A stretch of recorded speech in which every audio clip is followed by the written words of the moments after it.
Hello, magandang araw mga idol.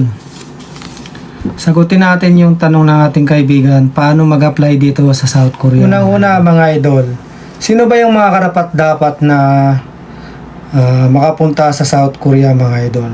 I mean, yung pwede na makapunta.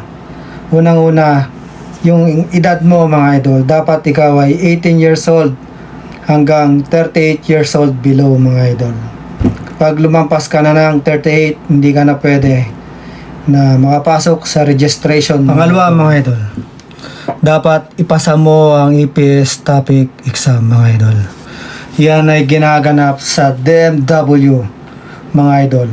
At ayan ay naka-schedule after ng registration mo. Pangatlo mga idol, dapat ikaw ay walang criminal record. Pangapat, dapat may passport ka na mga idol.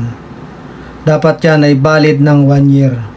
Kaya kung wala ka pang passport, mag-apply ka na mga idol para makahabol ka sa registration sa darating na February. Panglima mga idol, dapat ikaw ay hindi colorblind mga idol.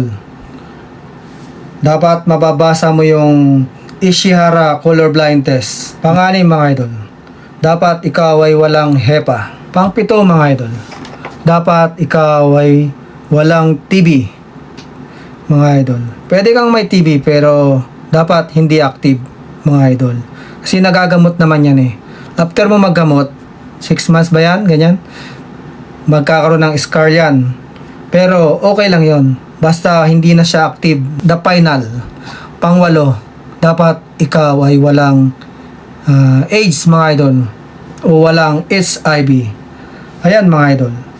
Lahat ng nabanggit ko, ayan ay yung mga requirements na dapat pasok ka lahat sa requirements na yan bago ka magpatuloy sa iyong pag-apply sa South Korea. Kapag yan lahat ay qualified ka, ayan mga idol, congratulations. Pwede ka nang mag-umpisang mag-apply sa South Korea. At sa susunod, pag-uusapan natin yung mga proseso mga idol ng pagdadaanan mo sa pag-apply mo sa South Korea mga idol.